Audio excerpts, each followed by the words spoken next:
Welcome to the MS&Me Radio Network. The broadcast shows are for informational and entertainment purposes only. They are not designed to provide listeners with specific personal, medical, or counseling advice. Individuals with a medical issue should always consult their healthcare provider. MS&Me is not responsible for content of individual shows. The views expressed by show hosts or their guests are their own. Enjoy the show. I'm John Strum, and this is RealTalk MS.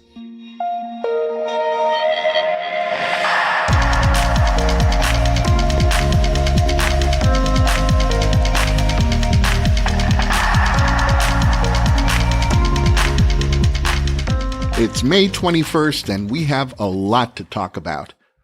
I'm in Copenhagen, Denmark today, getting ready for a Progressive MS Alliance Scientific Steering Committee meeting, and I've been looking forward to this meeting for several months now. Back in 2016, the Progressive MS Alliance awarded 3 multi-year grants totaling about $14 million to 3 international networks of researchers and institutions who had developed projects that had the potential to make real breakthroughs in understanding and treating progressive MS. We've talked about these research projects before. One is focused on identifying biomarkers for progressive MS through MRI analysis before disease progression can be identified by a physician during a clinic visit, which means that proactive treatment could start sooner. And the other 2 projects are focused on using sophisticated cutting-edge science to develop new drug treatments for progressive MS. Well, this week in Copenhagen, all 3 international research teams will be presenting detailed updates of their work to date. It's going to be an exciting few days of presentations and conversations that are going to remain confidential for now, as these projects are ongoing, and for a lot of good reasons, it would be jumping the gun to make any sort of public announcements. But I still want to give you a heads up about this meeting, because I think it's important to acknowledge that there's amazing research going on every day in laboratories around the world.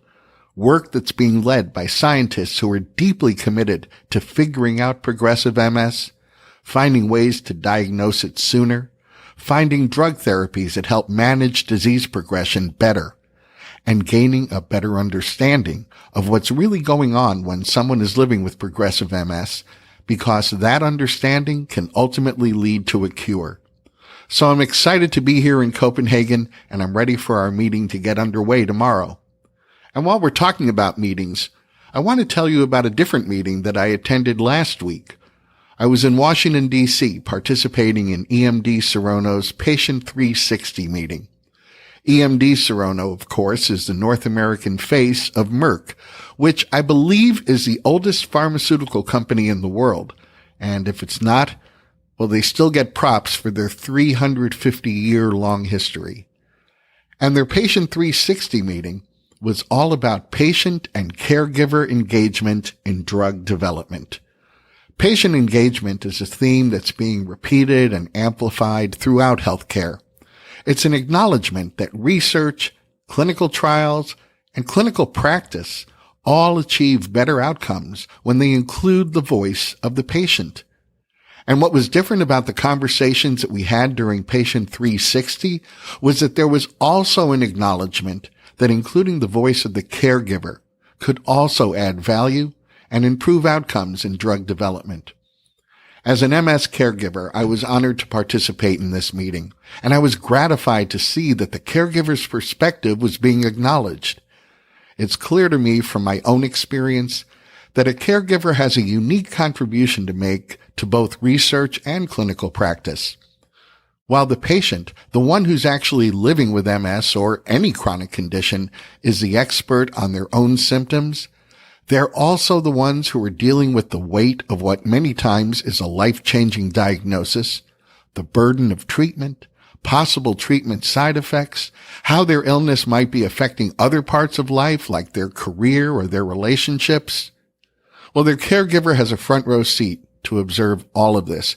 And because the caregiver isn't dealing with the disease itself, Well, their perspective can help provide a more complete and a more accurate picture of the day-to-day details of living with a particular disease.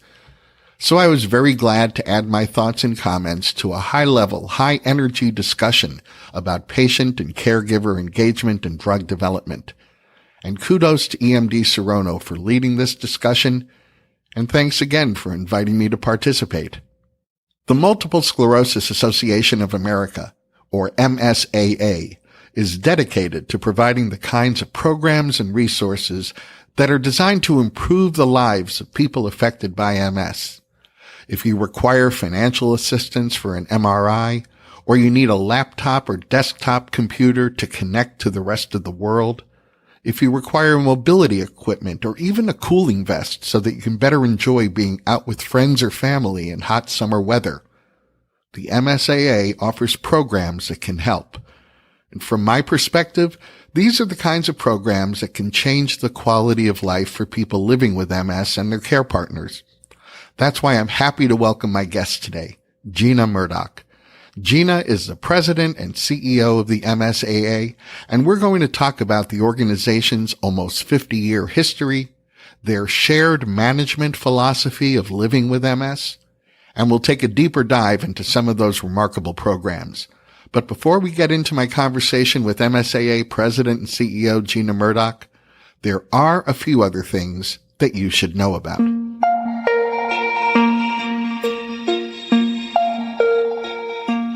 Two patient advocacy organizations, the Accelerated Cure Project for MS and Us Against Alzheimer's, were awarded a $100,000 grant from Genentech to better understand and identify the challenges faced by patients and caregivers of color living with MS or Alzheimer's disease.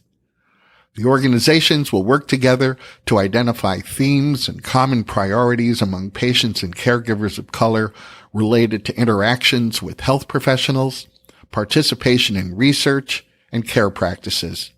And their findings will be used to guide the creation of educational materials aimed at caregivers and physicians that address the key needs and concerns of people living with or caring for someone living with Alzheimer's disease or MS. This is important work because while African Americans and Latinos face a greater risk of developing neurological diseases like Alzheimer's disease or MS, there's a tremendous disparity in research and practice when it comes to these minority populations. New research suggests that MS manifests earlier and progresses more severely among African Americans and Latinos when compared to the Caucasian population, and that not only impacts the quality of life among these patients, but also creates a higher level of caregiver burden. So we need to know more. We need to know why. And this grant is going to provide much needed research that will hopefully give us some of those answers.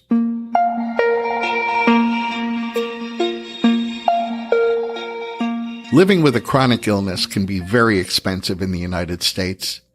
Prescription medications for managing MS, the so-called disease-modifying therapies, are expensive.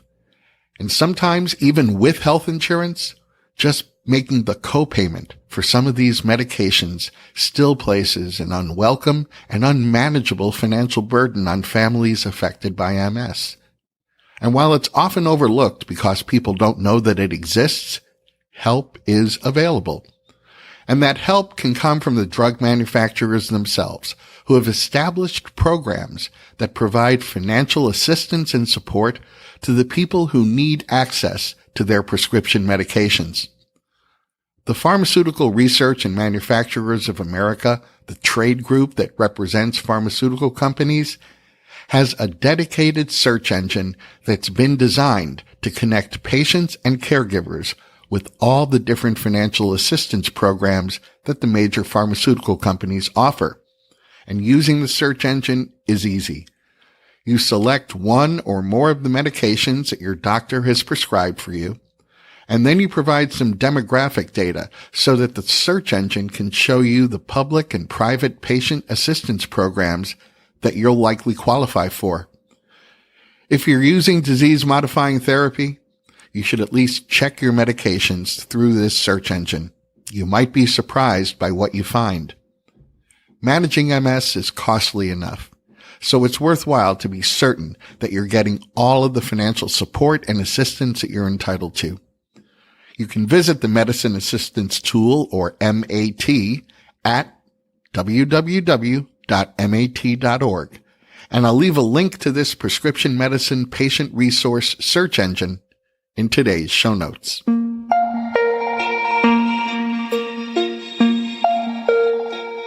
Can Do MS is launching a new weekend program for young adults between the ages of 21 and 40 who are living with MS. The program is called Take Charge, and it's taking place the weekend of September 13th at the Peabody Hotel in Memphis, Tennessee. During this weekend program, an interdisciplinary team of MS experts will lead you through a series of presentations and interactive workshops that will leave you with strategies for enhancing your health and wellness, managing your MS symptoms, achieving career and family goals, and balancing MS in your relationships. Registering for the program requires a $100 registration fee that's fully refundable once you attend the program or cancel by the stated cancellation deadline. The program includes access to all the sessions and materials. It includes 2 nights lodging at the Peabody Hotel and all of the group meals during the program activities. Participants are responsible for their own transportation to Memphis and transportation to and from the airport and hotel. This new program can only accept a small number of applicants, so if you're a young adult who's living with MS and you're interested in finding out more, I'll include a link to information and online registration in today's show notes. Can Do MS is also launching a 4-part webinar series on secondary progressive MS. The series begins on June 20th, and it's going to provide you with resources, strategies, tools, and support for families trying to understand the impacts of secondary progressive MS on their daily lives.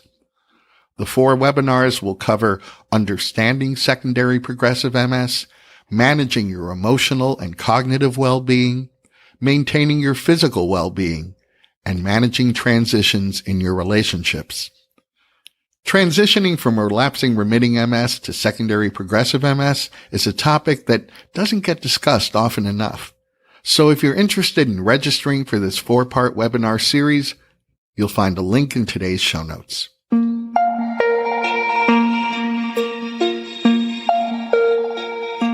Just a few months ago, I told you about the Addressing Unmet Needs in MS Innovation Challenge being sponsored by the pharmaceutical company Celgene and Lifebulb, a chronic disease-focused patient empowerment platform that connects patients with industry to support user-driven innovation. Well, I wanted to update you on the Innovation Challenge because just a few weeks ago, they announced the finalists, and they are Shauna Perceau from Abilitech Medical. And Abilitech is developing a device intended to help people with MS with mobility challenges use their arms. Jason Da Silva from Access Map, and they're hoping to expand their web platform that allows users to locate, rate, and review the accessibility of any location in the world. Alan Gilbert from BeCare Link has a predictive artificial intelligence digital therapeutics platform, which remotely measures clinically validated assessments of cognition and motion to help improve quality of care and reduce costs for people living with MS. Zachary Helft of Sealight Technologies, and they're using neurotech and AI technology that assesses eye motion measured on the cellular scale to monitor disease state in people with MS to provide treatment efficacy feedback. Amy Lee of Dance4 Healing has developed an AI-powered telehealth live video platform which brings community, exercise, and physical rehabilitation into the home to encourage healthy behavior change. Wim Van Heck of Icometrics, and they've developed AI-based brain imaging solutions to monitor MS disease progression. Kinza Kasser of LeoPlus USA, and they've developed a device and app designed to support communications between patients and care partners. David Hoja of Loroco, who has developed a socially assistive companion robot for people with mobility challenges. Kate Milliken of Moodify, who has developed a web-based tool which builds communities, aims to reduce loneliness, creates searchable content moments, and tracks the emotional journey of people living with chronic illness. And Bradley Dunn of Thermapparel LLC, and they've created lightweight, comfortable, and concealable cooling apparel for people with extreme heat sensitivity. One of these finalists will receive a $25,000 monetary grant to further develop their proposed innovations at the Innovation Challenge Summit on June 13th in New Jersey. Personally, I just have so much admiration for the creators and entrepreneurs who bravely attempt to disrupt the status quo and invent the future in a whole new direction. So in mid-June, I'll be updating you on the winner and runners-up of the Lifebulb Cell Gene Innovation Challenge. The Multiple Sclerosis Association of America, or MSAA, is dedicated to improving the lives of people affected by MS today through a wide range of program and service offerings. Whether you're in need of a cooling vest, a computer, or an MRI exam, they have you covered. In a moment, we'll meet my guest, Gina Murdoch, the president and CEO of the MSAA.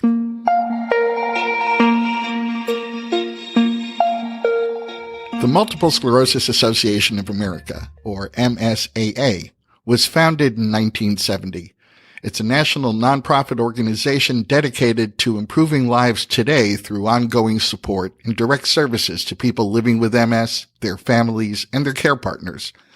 The MSAA's free services include a helpline staffed by trained specialists, award-winning educational videos, access to safety and mobility equipment, cooling accessories for people living with MS who are heat sensitive, educational programs which are held at venues all across the country, financial support for MRI exams, My MS Manager, which was named one of the best mobile phone apps for MS by Healthline.com, and actually a lot more.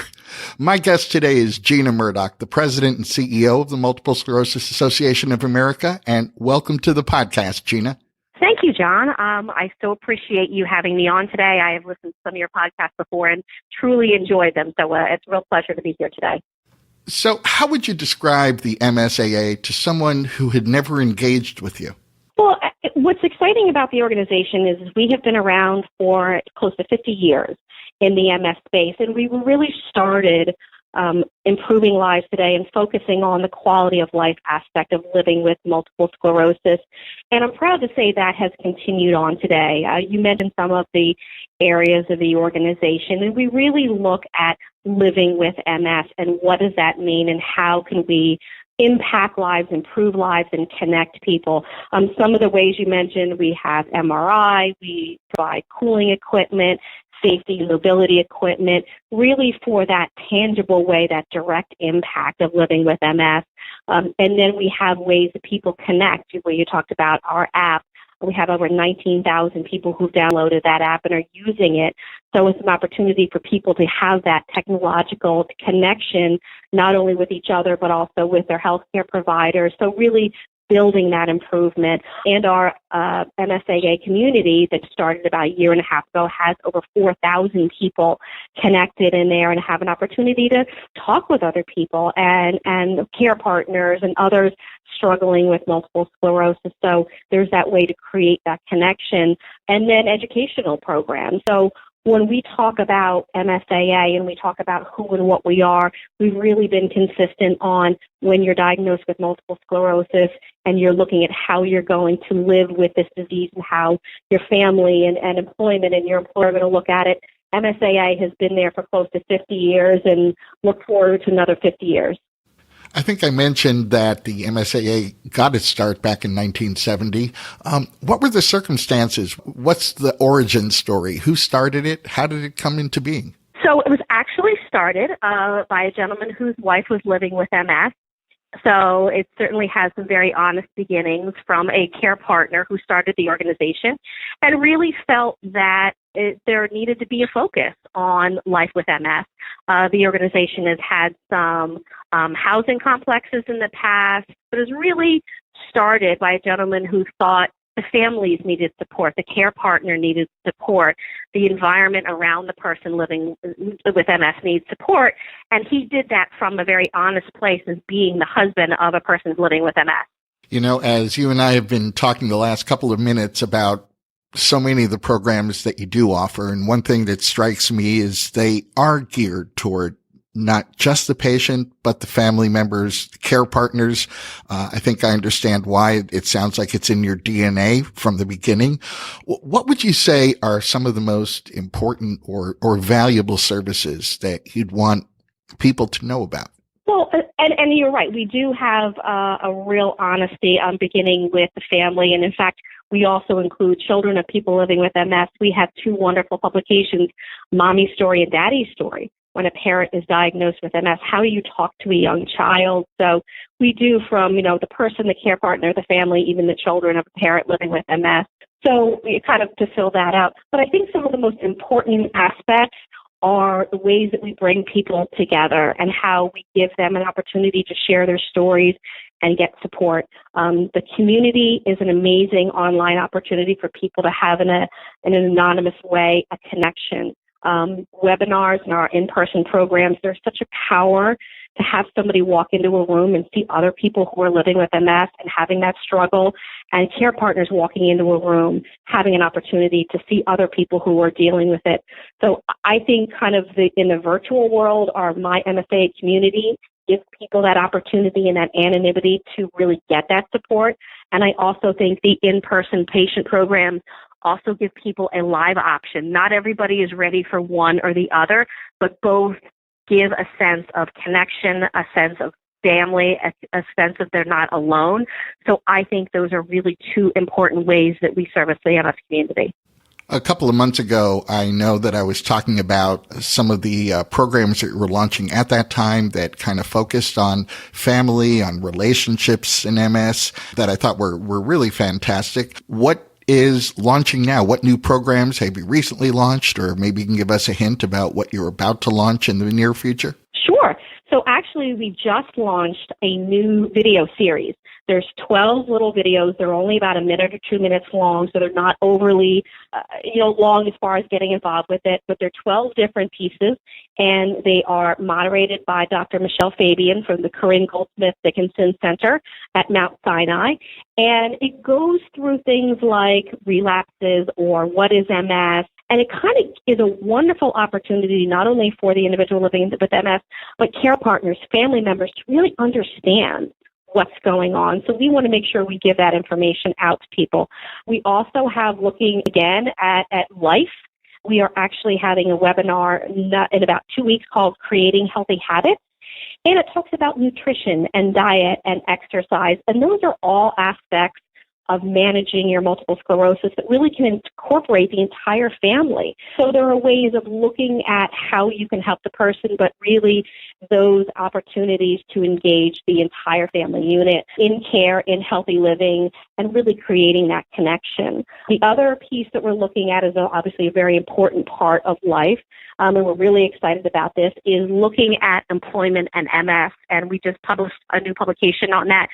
And it talks about the challenges and opportunities of disclosing, and as your MS journey goes along, and conversations you may want to have with family, friends, and internally about how your life wants to go with employment or at a point past employment. So I think that we are starting conversations about, the basics of what the disease is.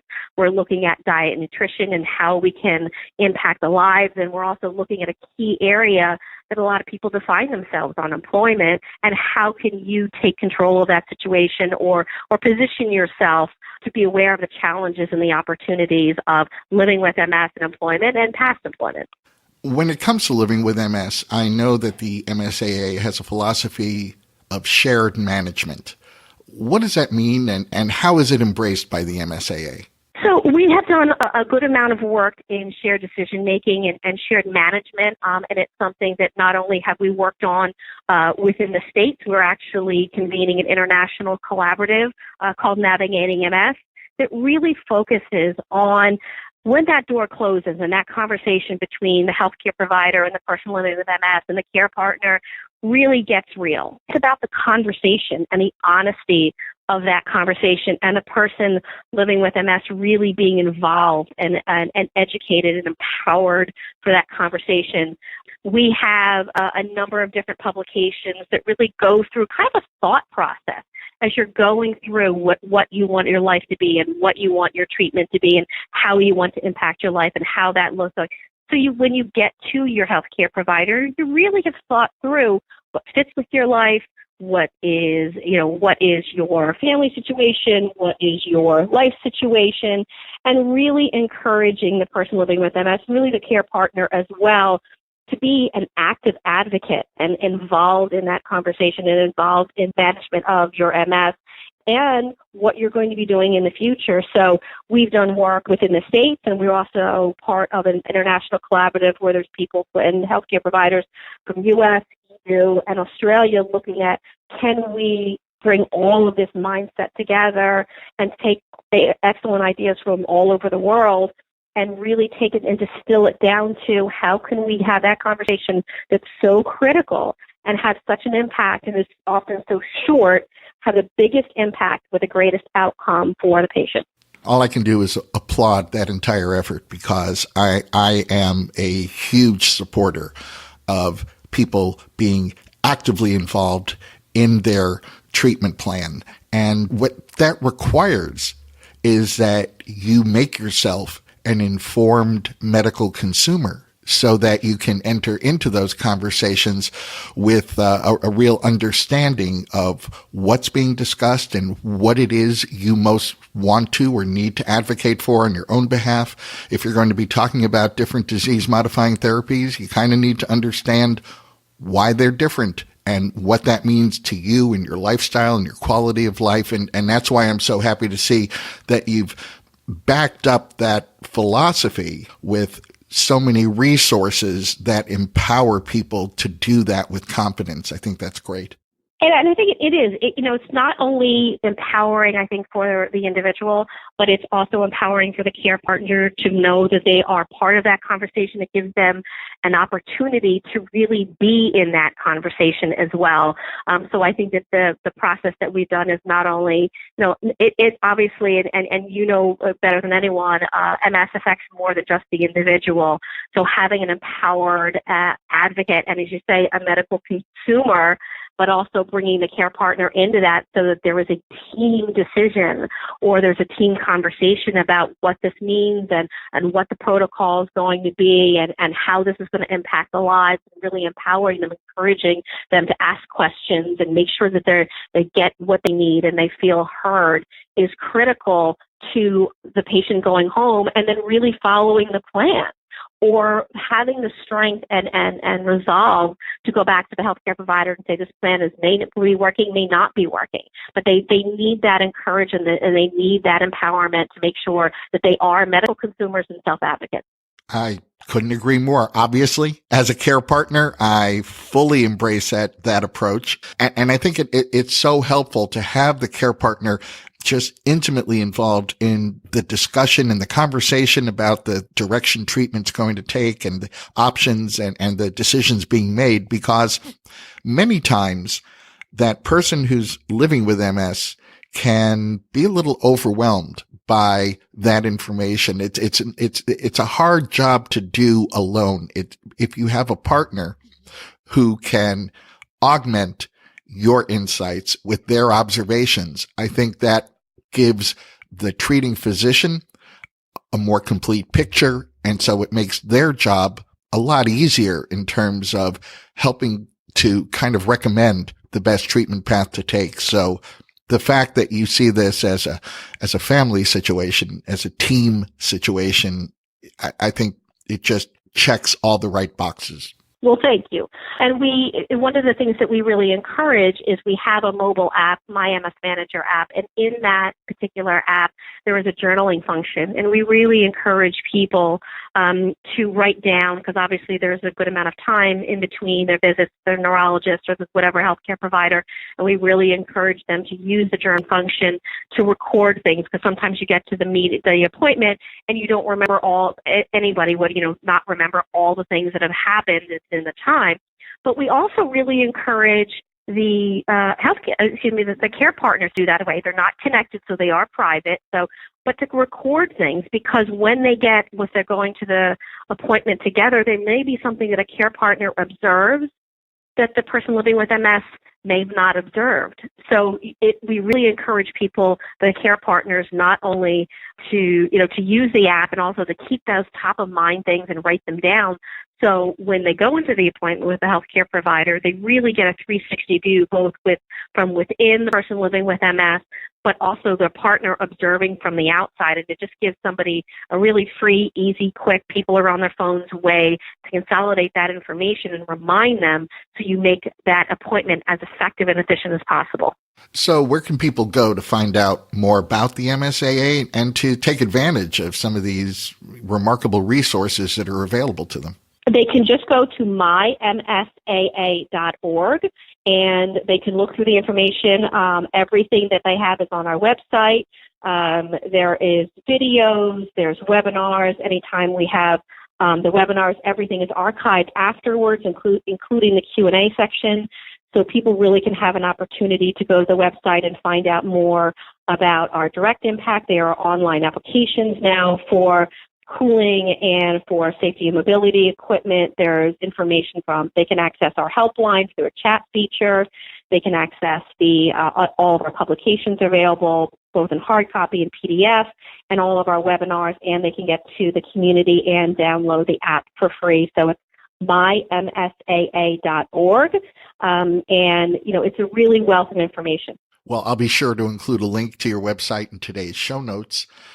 Between educational resources, symptom management tools, live educational programs, and even providing support for MRI exams and mobility equipment, the kinds of things that I know can change someone's whole perspective on living with MS. The MSAA is doing really important work. So thank you for all that you're doing, and thanks for taking the time to talk with me today. Well, thank you so much, John. We appreciate the opportunity to speak with you and to talk a little bit more about MSAA and encourage people to take advantage of what we have to offer. Well, that's going to wrap up this episode of Real Talk MS. And remember, you only have 2 weeks left to get your entry in to be my special guest on an upcoming episode. Please take just a couple of minutes today and let me know why you'd be the perfect special guest for me to interview on our 100th episode. Just head over to realtalkms.com/enter, and you and I might be having a conversation soon on the 100th episode of Real Talk MS. I'm John Strum. Thanks for listening, and we'll catch you next time.